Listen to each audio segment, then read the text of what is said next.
Hello, and welcome to What on Earth, the podcast in the Environmental Investigation Agency, or EIA.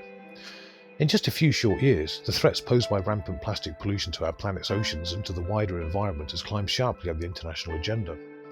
EIA is especially proud of the strong lead taken by our ocean campaigners to secure a new global plastics treaty to tackle the problem. And from the end of this month, they'll be in Uruguay, where the UN's International Negotiating Committee, or INC for short, holds its first meeting towards achieving that. I'm Paul Newman, EIA's Senior Press and Communications Officer, and today I'm joined by our Ocean Campaign Leader Christina Dixon and Ocean Campaigner Jacob Kean-Hammerson to talk about why the work on this treaty is so important. Chris, Jacob, welcome, and thanks for taking the time to share your thoughts with us. Thanks, Paul. Thanks, Paul. Chris, perhaps you could get us started by giving us a brief summary of why the world needs a global plastics treaty in the first place. Yeah, of course, Paul. And I love it when someone asks me to be really brief in explaining what is essentially a really complicated transboundary political issue. But I will try my best. So how did we get here and why is this important? I think it's really critical that we understand, and I say this as an ocean campaigner, that plastic pollution is an issue that is now in every environment on Earth. And we encounter plastics in basically every aspect of our daily lives, from the air that we breathe, the clothes that we're wearing, the packaging that our food comes in.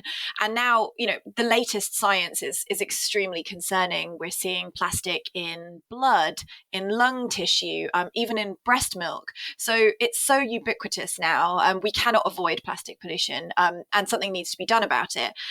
And I think the kind of important thing from my perspective is that, we are standing in the face of years of failed voluntary commitments from the industry. So, we've all heard about these commitments. We'll have 100% recyclability, we'll reduce our plastics by this date. And it never happens. Actually, what really happens is that the goalposts keep moving, and these companies quietly hide these commitments somewhere on their website, or basically pretend they never even made them in the first place. So, voluntary action is not working, that's for sure. Then the other thing that's an important part of this is that at the national level, it's really difficult for even the most ambitious government to have an impact when it comes to plastic pollution policy. So, you can ban a product from your national context, but essentially borders are porous, and it's really difficult to stop plastic as both a material and a pollutant from moving around. So all of this is just to say that it's clear that voluntary action isn't working. It's clear that at the national level, it's impossible to do something alone. This is really an issue that's of global concern, and the global community needs to act together. And that's really how we ended up in March with the decision to negotiate a new plastics treaty. And that's basically the process that's kicking off now.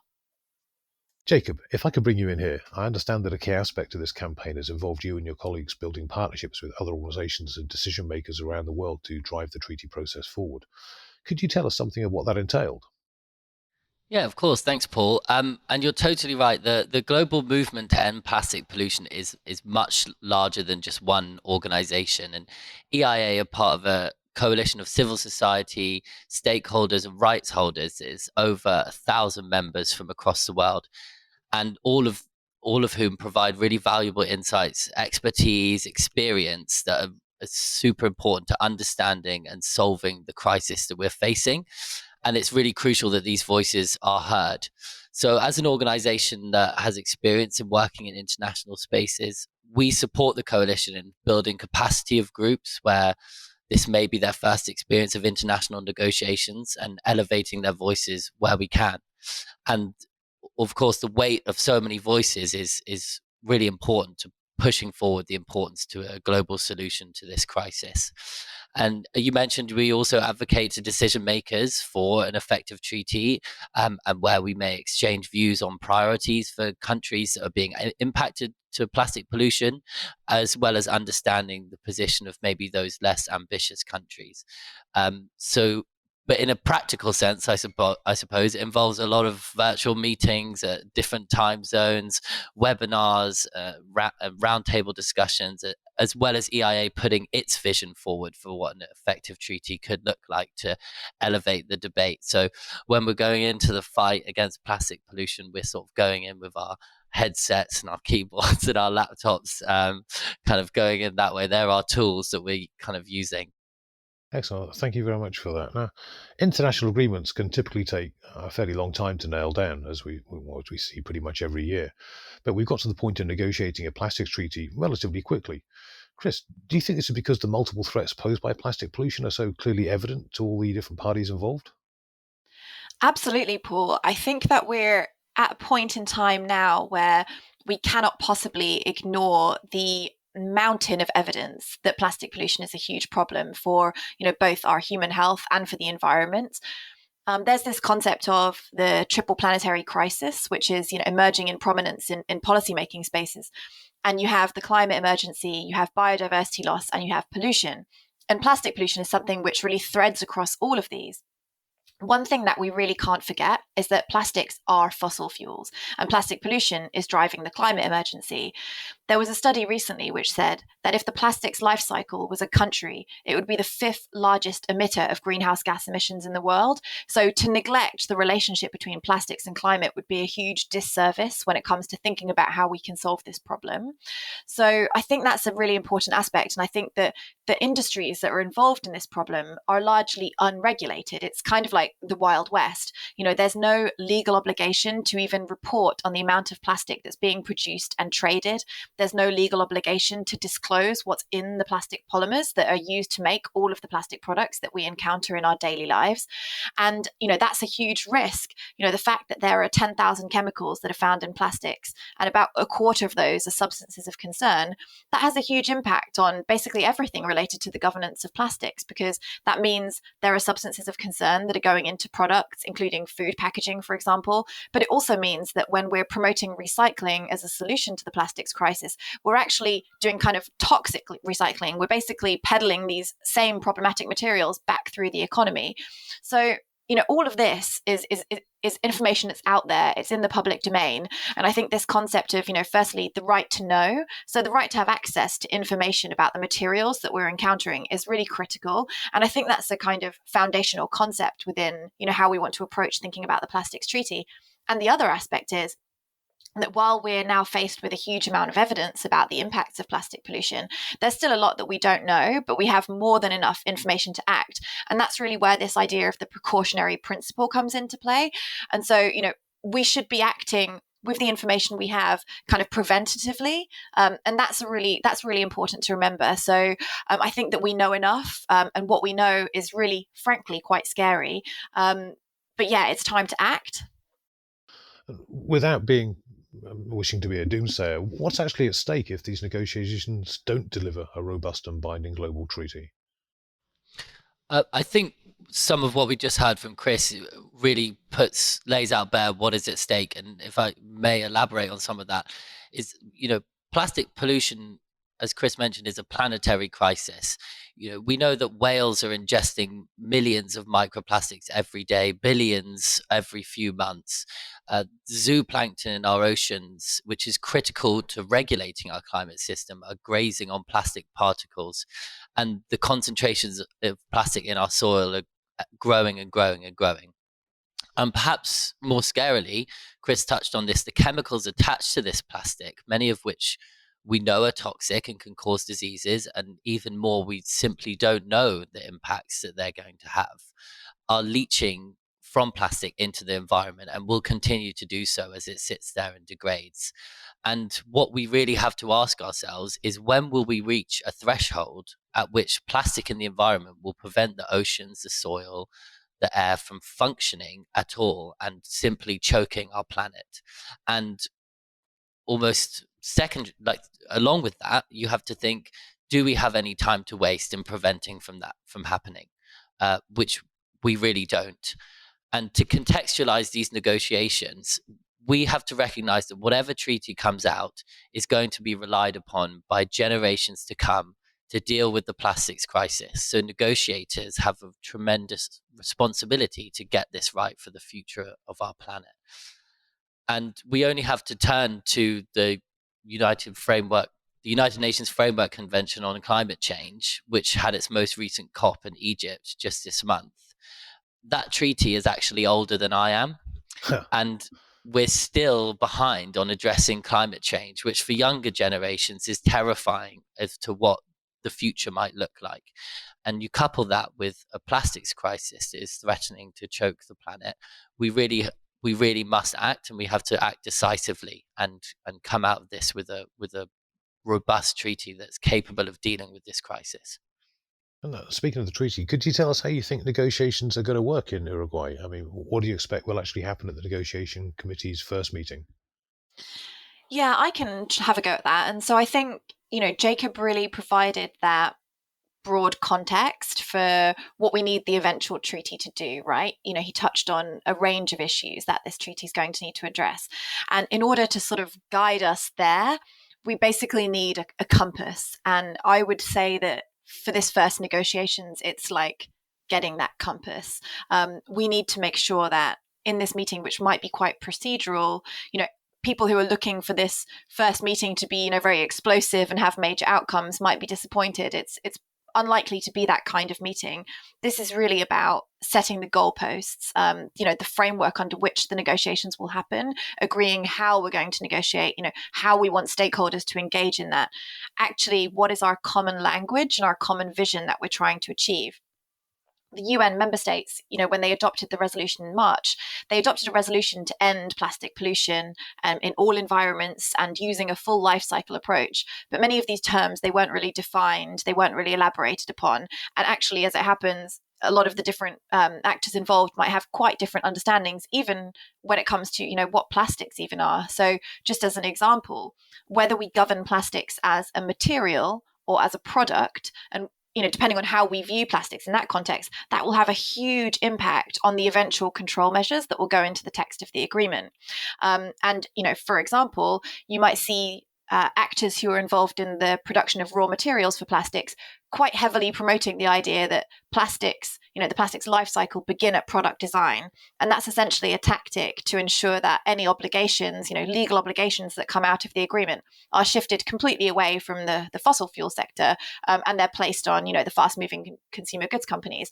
And, while my sympathy for fast-moving consumer goods companies is pretty low in general, I would say, I do actually feel that, they actually have a point. There's been a business coalition that's been launched, which is actually saying, we want to see reductions in virgin plastic production. We're struggling to meet our targets because actually it's cheaper to buy, plastic from fossil fuels than it is to buy recycled plastics. That's completely insane. And that's because we're operating in a completely unregulated environment. So actually, there's a huge business interest in, for example, reducing virgin plastic and making sure that it's not competitively disadvantaging them to do the right thing. So these are some of the kind of framing discussions which I think we'll be having. It's about, what do we want to achieve? How do we view the kind of concepts of prevention and reduction within this broader lens of how we want to deal with plastic pollution? And also it will kind of establish some of the parameters. So, who is going to be on the Bureau?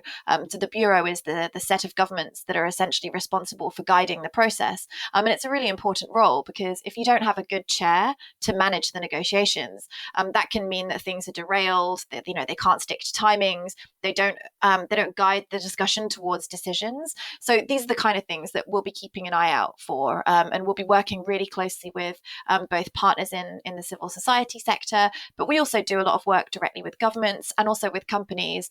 It's very important that there's broad and meaningful stakeholder participation.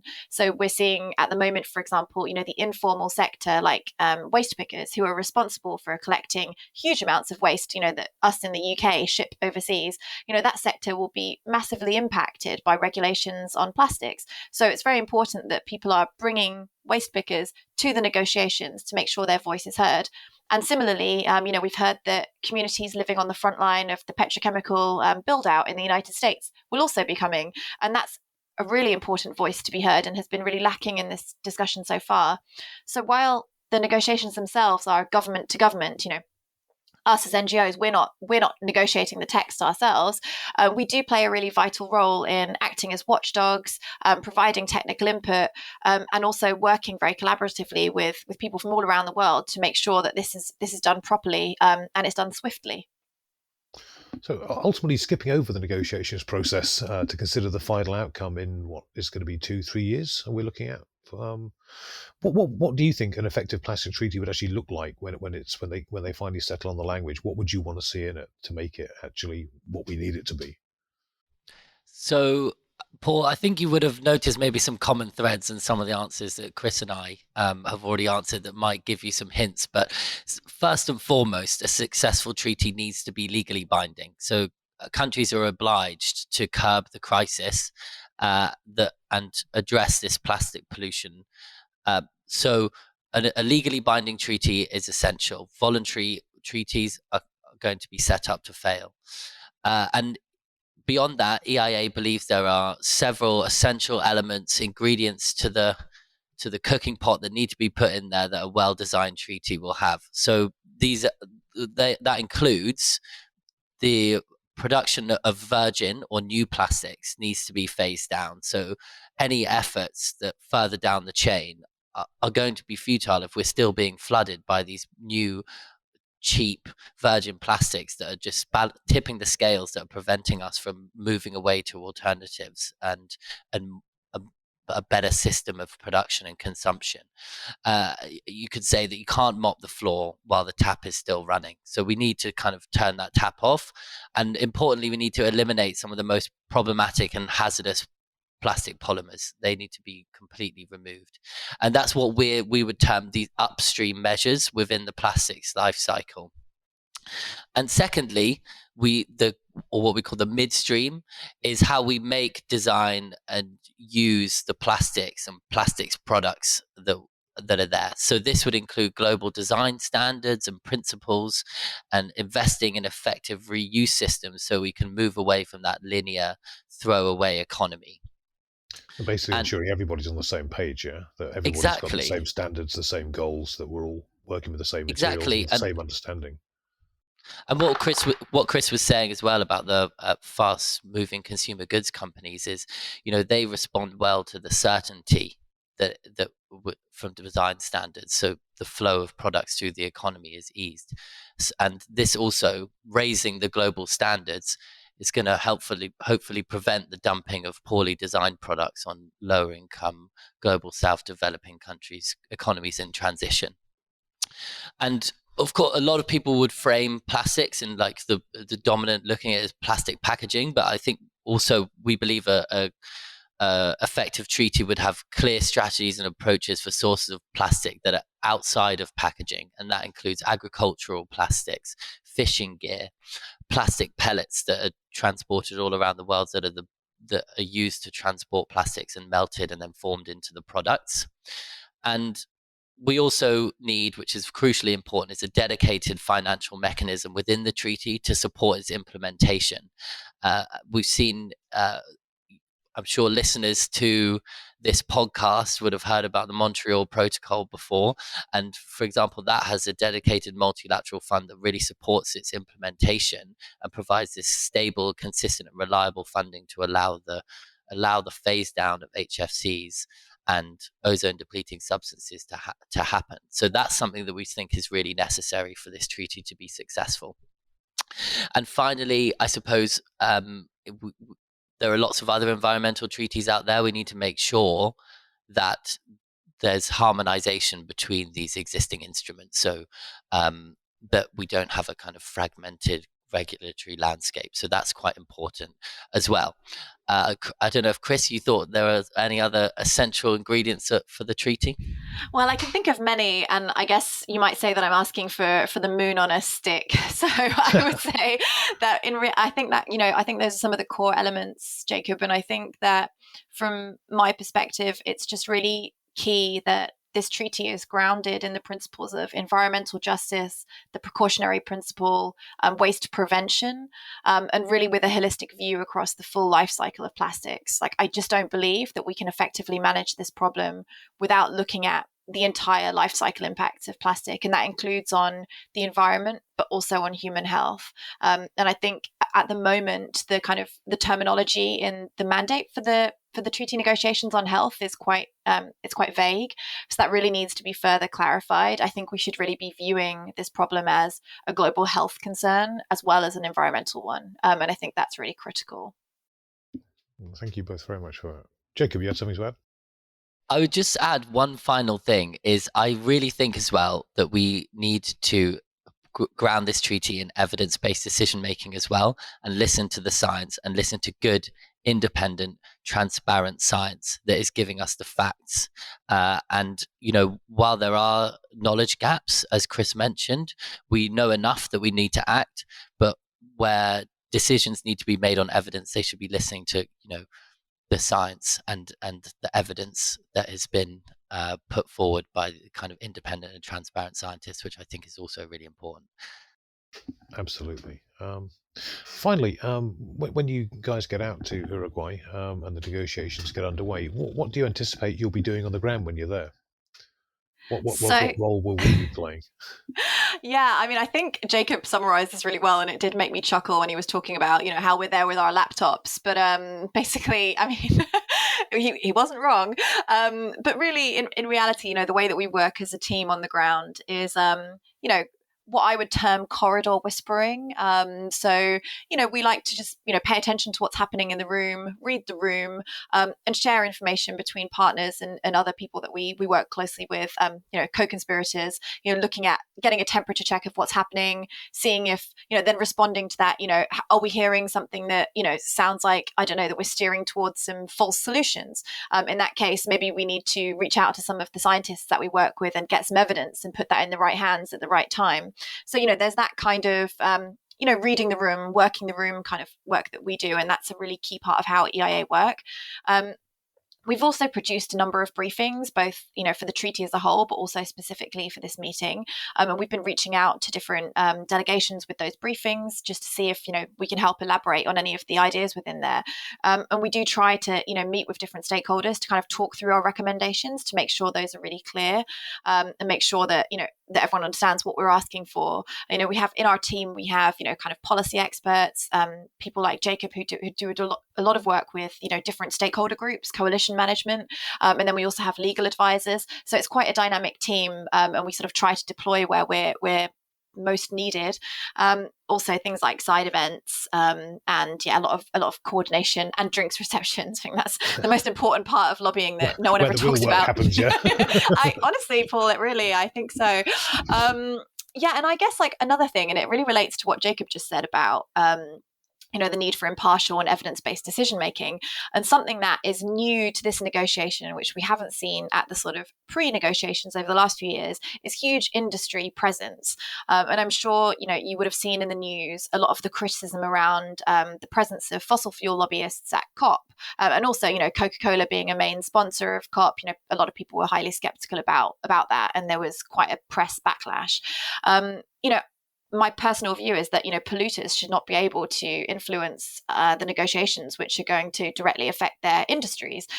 So I think, keeping a close eye on what this huge industry group is now doing in this space will be really important. And making sure that it's clear to the Secretariat that, any contracts for research, for example, should be guided by a very clear conflict of interest policy. So, for example, consultancies that also work for the industry should not be able to take contracts for evidence that will inform this treaty. And there's precedent for that in other, similar things like the tobacco control regulation.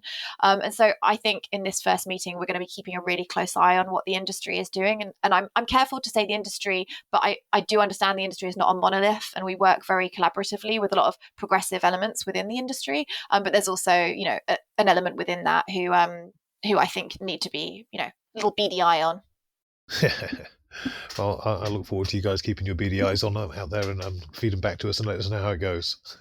Chris, Jacob, thank you very much for joining us today. It's been a pleasure chatting.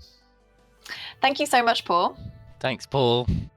If you've enjoyed listening to this podcast, please watch this space for future episodes and check out our website at eia-international.org to find out more about our work. Thank you very much for joining us, and wherever you are, stay safe out there.